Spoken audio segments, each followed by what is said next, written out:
রোদ না, রোদে 1 মিনিটে দাঁড়ানো যায় না। ফিরে এলাম বন্ধুরা নতুন ব্লগে। তো বন্ধুরা সকাল সকাল একটু উপরে গিয়েছিলাম, উপরে গিয়ে গাছগুলোকে একটু ঠিক করে দিয়ে এলাম। তার কারণ হচ্ছে বৃষ্টি বাদল হলেই না গাছগুলো সব হেলে হেলে পড়ে যায়, টবগুলো সব ঢেলে যায় বাতাসে, উপরে তো বাতাস বেশি লাগে, তো সবই পড়ে যায়, তাই ওগুলো একটু ঠিক করতে গেলাম। কাল যাইনি, মনে ছিল না, তো সকালবেলায় মনে পড়লো যে গাছগুলো ঠিক করা হয়নি, দেখা হয়নি যে কী হয়েছে, বৃষ্টি বাদল হয়ে কী অবস্থা হলো, তাই সকাল সকাল গেলাম গাছগুলোকে ঠিক করতে।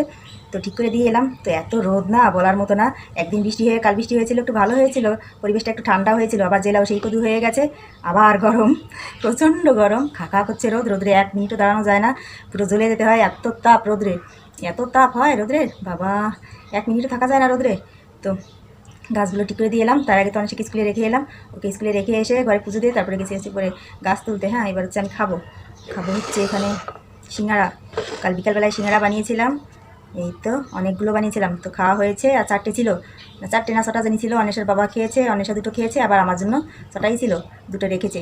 তো এখান থেকে আমি একটা খাবো, আবার ওর জন্য একটা রেখেও দেবো, ও এসে পরে আবার খাবে। হ্যাঁ, সিঙ্গাড়া আর হচ্ছে শশা এখানে আছে, তো শশা আর সিঙ্গাড়া, তো এখান থেকে একটা খেয়ে তারপর হচ্ছে যাবো আমি অন্য কাজে। তো বন্ধুরা চলুন খেয়ে নিই, আর সঙ্গেই থাকুন, আশা করি আজকের ব্লগটা আপনাদের অনেক অনেক ভালো লাগবে। সবজি নিয়ে বসে গেলাম বন্ধুরা, এই তো লাউটা কাটতে হবে, আর শুধু লাউই রান্না করব, লাউয়ের তরকারি করব আর লাউয়ের খোসা ভাজি করব। হ্যাঁ, সবজি বলতে এই লাউটাই আছে, আর কিছু নেই। তো এক কাজ করতে এসে আরেক কাজ করি, সবজি কাটতে এসে এতক্ষণ মোবাইলে কাজ করলাম। হ্যাঁ, মোবাইল নিয়ে এসে কখন এসেছি, মানে 11টার সময় এসেছি, এখন 11:30 বাজে, আধা ঘন্টা হয়ে গেছে সবজি কাটতে এসে, এখনও সবজি কাটাই হলো না। তো এতক্ষণ মোবাইলে কাজ করলাম, তো এবার সবজিটা কাটতে হবে, লাউটা কাটবো আর লাউয়ের খোসা দিয়ে হচ্ছে ভাজি করবো। লাউয়ের খোসা ফেলি না আমি, হ্যাঁ, ওটা ভাজি করে খেলে ভালো লাগে, কিন্তু আমার কাছে বেশ ভালো লাগে। তো লাউটা জালি হবে, ছোটো তো, একবারই রান্না করে ফেলবো, আর রাখবো না, পুরোটাই রান্না করবো। চলুন।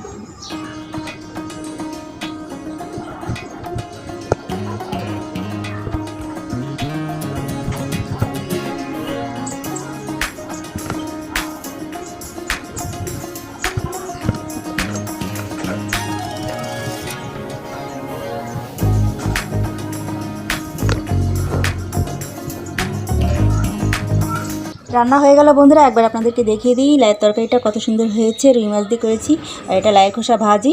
এদিকে কিন্তু 1 থালা ভাত খাওয়া যাবে, শুকনো মরিচ দিয়ে মাখাতে হবে, দারুণ লাগবে খেতে। হ্যাঁ, তো আমার রান্না হয়ে গেল, এখন 1টা বাজে, আর ওখানে তো সেই সিঙ্গাড়াটা রয়েছে, এবার এটাকে ঢেকে রাখা যাক।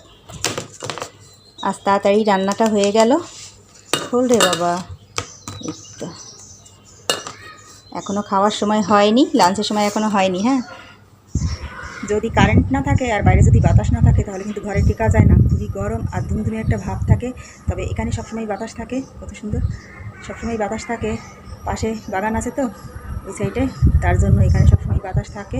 খুব গরম, পিছনে রান্না করেছি না, রান্নাঘরে কিন্তু খুব গরম, বাতাস একটু বাতাস যায় না বাইরে, আর পাখা চালিয়ে তো আর রান্না করা যায় না, না এত সুখ করে তো আর রান্না করা যাবে না, তো খুবই গরম, ঘেমে গেছি পুরো। তো বন্ধুরা আমার রান্না তো হয়ে গেল, অন্বেষার বাবার আসতে এখন অনেকটা দেরি, আর অন্বেষা তো 2টো বাজে আসবে, এখনও বহুত দেরি ওদের আসার।